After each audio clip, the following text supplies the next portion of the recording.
Olá, Marcelo Gabriel do Instituto Lai Kung Fu. Pessoal, hoje eu trago para vocês aqui para a gente conversar um tema muito importante quando se fala de Kung Fu. É a relação do Kung Fu com as espiritualidades chinesas, né? Primeiro, é importante então a gente definir aqui a possível concepção de espiritualidade, né?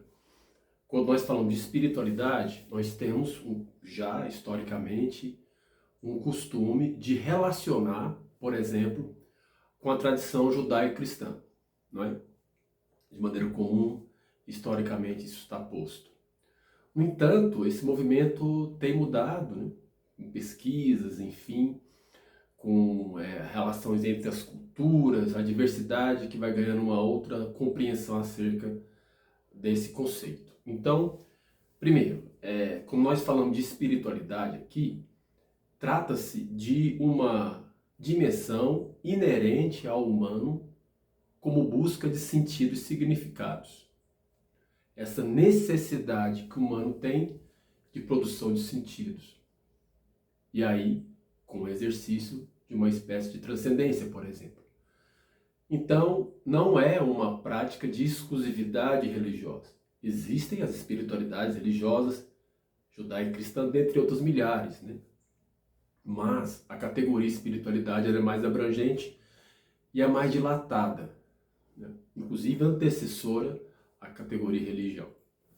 Então, quando nós falamos de espiritualidade chinesa, ou espiritualidades chinesa, é importante ressaltar que temos pelo menos ali três perspectivas muito comuns: o budismo, o confucionismo e o taoísmo, que são, de certa maneira, representações de espiritualidades confessionais ou religiosas, e também não são. A gente vai entender nesse movimento como é que isso funciona. E como isso responde, até hoje, na prática do Kung Fu, de modo geral, no contexto chinês e para além do contexto chinês. Então, vamos lá.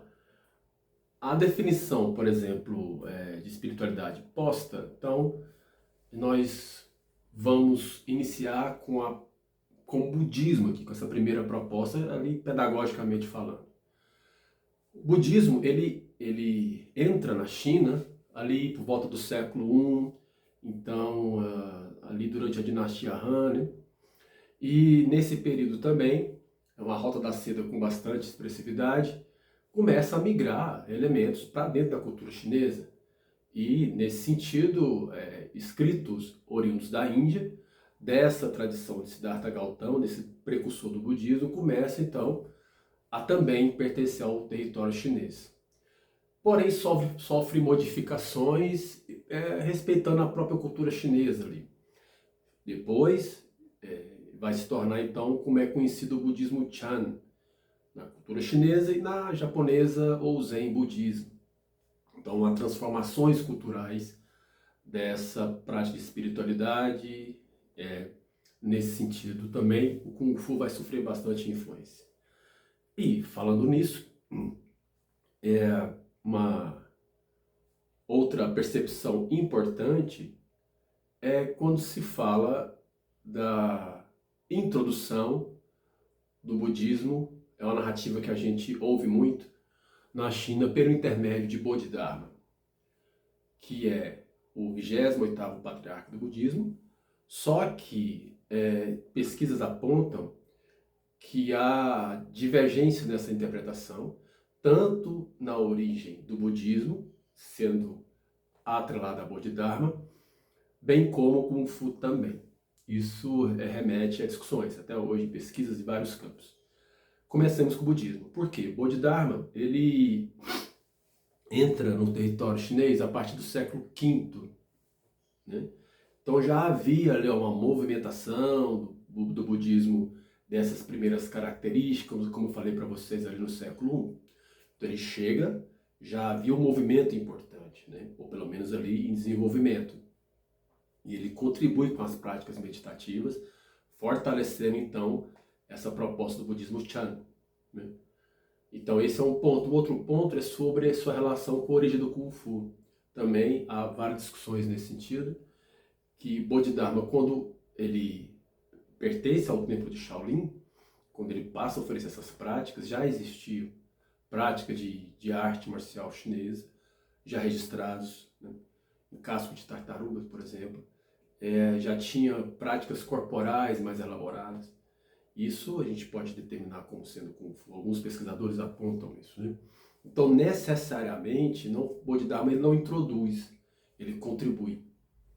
Só que a difusão disso, como isso reverberou para o decorrer da história e a narrativa que se coloca, alguns pesquisadores apontam que o intuito de divulgar essa narrativa é para fortalecer o budismo como instituição, representação religiosa, em relação à política chinesa, né? A estrutura do governo chinês, ou o modo de governo chinês que se instaura naquela época e vem se perpetuando. Então esse é um ponto importante, porque a narrativa que ela fica muito atrelada aos praticantes de Kung Fu, que é muito comum e muito popularizada. Pois bem, uma outra expressão de espiritualidade importante é o budismo, confucionismo. Confucionismo, ele é ali introduzido por Confúcio, esse sábio chinês, ali por volta do século VI a.C. Inclusive foi contemporâneo de Lao Tzu, ou Lao Tse, a gente vai falar daqui a pouco que é o taoísmo.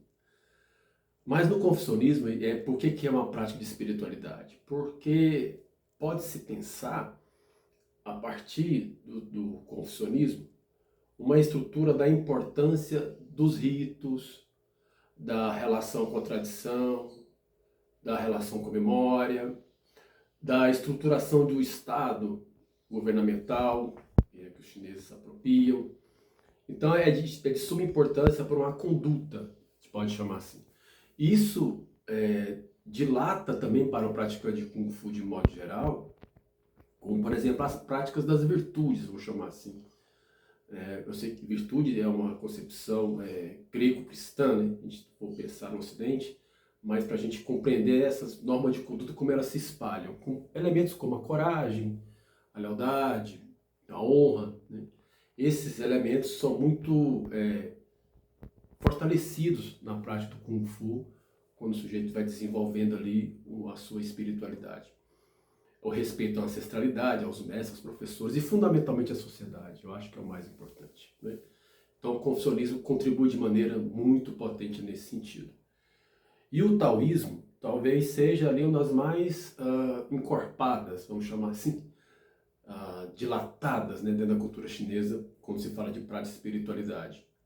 Ali desenvolvida ali no século VI e IV a.C., com Lao Tse ou Lao Tzu, deixando ali um trabalho, né, um compilado de aforismos, chamado Tao Te Ching, que é muito conhecido, né, na tradição, tanto na chinesa como fora, traduzido por vários países.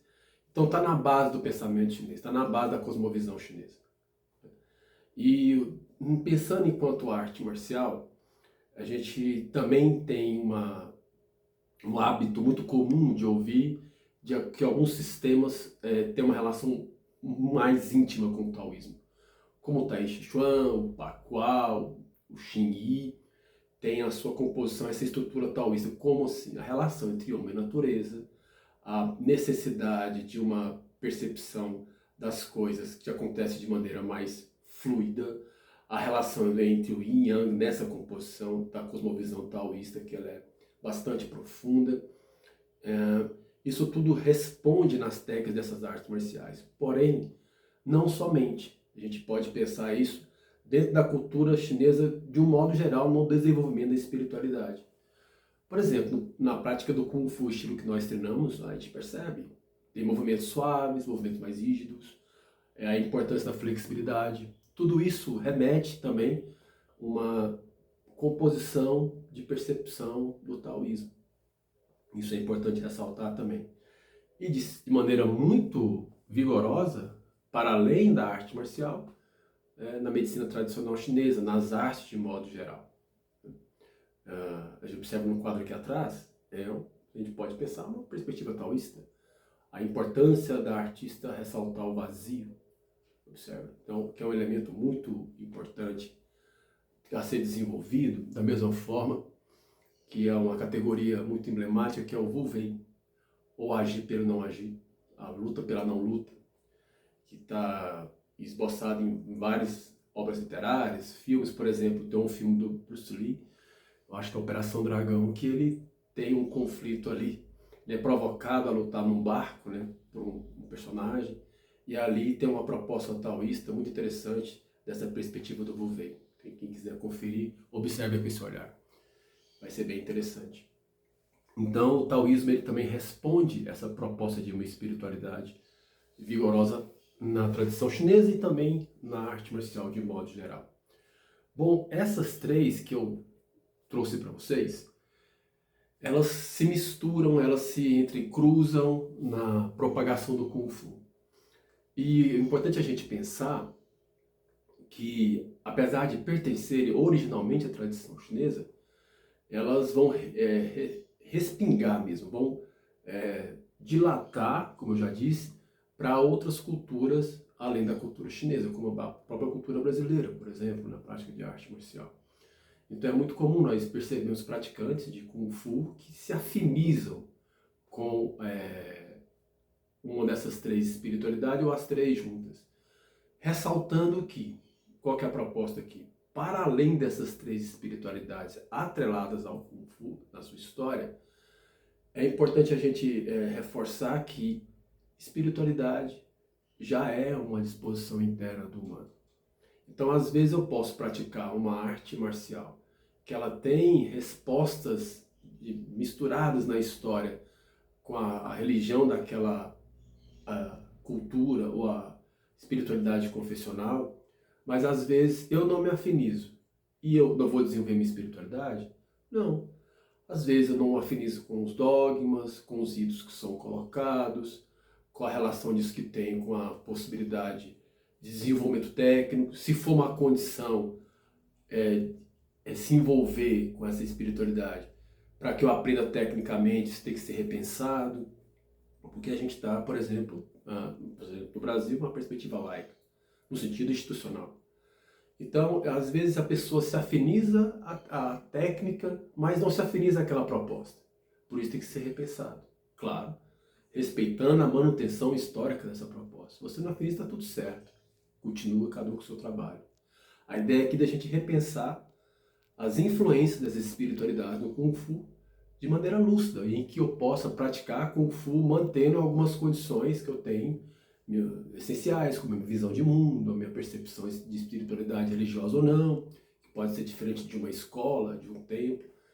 E nesse ponto que é importante nós ressaltarmos a necessidade de uma reflexão constante acerca da prática do Kung Fu, de como é que uma escola viabiliza essa possibilidade, se ela dá abertura para se pensar sobre isso, porque responde diretamente na escolha daquilo que você vai desenvolver e que você vai também, claro, acaba que você divulga, que você explora isso de maneira social. Tá certo? Então a gente fica nesse vídeo aqui com a proposta de reflexão. Quem quiser contribuir com as opiniões, enfim, questões, temas sugestivos, para a gente ir conversando sobre Kung Fu e outros elementos que compõem a cultura chinesa e para além dela. Um forte abraço e até a próxima.